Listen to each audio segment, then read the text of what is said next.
Bismillahir Rahmanir Rahim. Assalamu alaikum wa rahmatullahi wa barakatuh. It's Monday, 30th March 2020. I hope, children, you are all well and fine.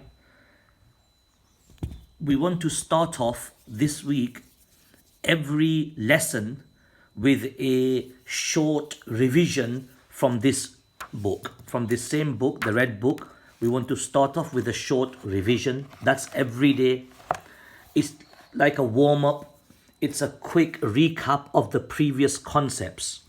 So inshallah, what I would like you to do is this week, starting from page 29, if parents can randomly ask children just 4-5 letters, any 4-5 random letters from each page. So from page 29, 5, from this page, any 5, and then from page 31 as well, and 32, and 33, and also page 34, and also page 35, all the way up to page 36.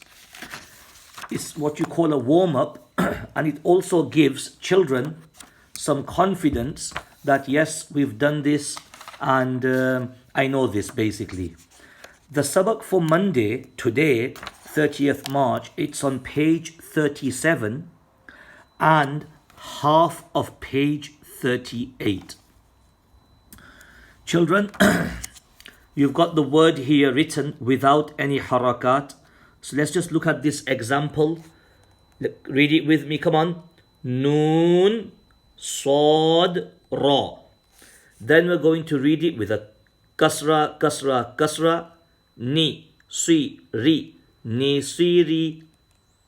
And as an extension, if parents can basically write down the same word with fatha. And as a further extension, you can even have basically the same word with fatha, maybe kasra, maybe fatha. Okay, this depends. Every child is different. Okay, but this is the bare minimum. This is the bare minimum. So children, let's look at these letters. Come on, Sod, Dal, and what's this letter, everybody? Come on, Qaf. This letter, as mentioned previously, it's sometimes a little bit tricky, challenging. Qaf is strong, is from the back of the mouth, so it needs a bit of energy as well sometimes for children. Qaf. Sui. Come on, children, let's do it again. Kasra. Sui. Di. Qi. Sui. Di. Qi. Now, something to note here for parents, that sometimes a child will read it the first time, the word correctly. So for example, sui, di, qi. But when it comes to join, probably or possibly due to a lack of concentration, lack of focus, they get the word mixed up. You might have even experienced this already. That's why you need to have a pen and tell your child, look, it's a kasra, it's a kasra, it's a kasra. So children stay focused. And that's why we say practice the same word with fatha as well. This would normally happen in madrasa, in the class, on the whiteboard, basically. So this is very straightforward. If parents can go over it, the aim is not to just learn these words. No, the aim is the concept. So if I was to give your child any 3-letter word with fatha or kasra or a mixture of fatha and kasra, your child should be confident to read that word. Now children, let's look at this at the bottom. This is fairly straightforward. It's got fatha, fatha, fatha. This is kasras, fathas, all fathas. Now let's look at this. It's a 2-letter word, one with a kasra, one with a fatha. Tiba, tiba. What we don't want, as we mentioned earlier, tiba, tiba. No, that's overstretching. That's incorrect basically. This as well, wa'i, wa'i. Now this is ain. Next to it, you've got similar, but it's a hamza. Well, let's just call it alif for now. Wa'i, wa'i. So can you see, this is e, and this is i. E, clear difference. So in class what would happen is we would focus on these two examples and point out the difference. Ain and alif, I and E, basically.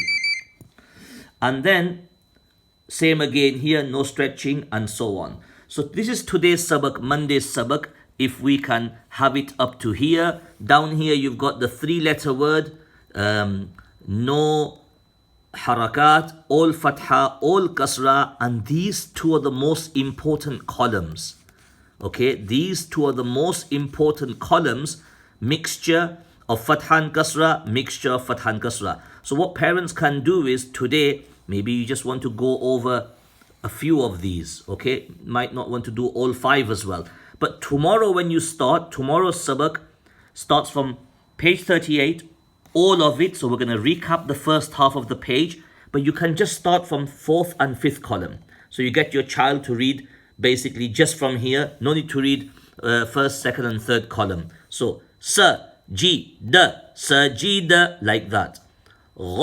Ghafira, and you can even ask randomly. So basically the whole aim is to avoid parrot fashion learning and to understand the concept.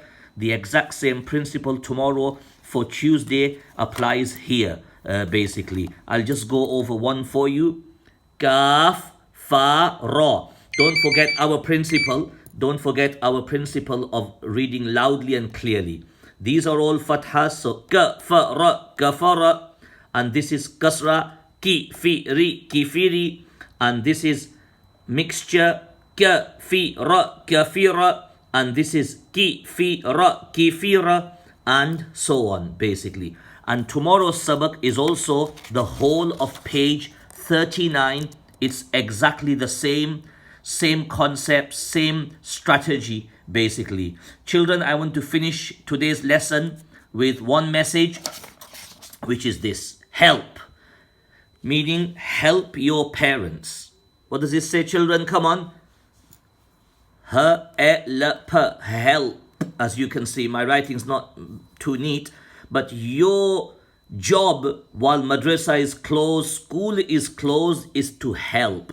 How can you help your parents? Come on, tell me, children. By listening to them, by doing your work, by eating at the right time, by doing your sabak on time, your school work on time, going to sleep on time, and not spending too much time on gadgets, on phones, on tablets, on smartphones. It's not very good for you. Maybe a few minutes every day, 20 minutes at the most, half an hour, but no more than that. So children, I hope you are listening. And I've told your parents, if anybody is a little bit misbehaving at home, your parents will send me an email and I will ring you and I will talk to you on the phone. And if you still don't sort yourself out, then I will have to call you to madrasa. We've got 20 empty classrooms here. So you can sit in one room all by yourself for 1.5 hours of madrasa. I'm sure you don't want to do that. So remember my message today: with your sabak, with everything you do, you need to help your parents. Help. Jazakallah. Assalamu alaikum wa rahmatullahi wa barakatuh.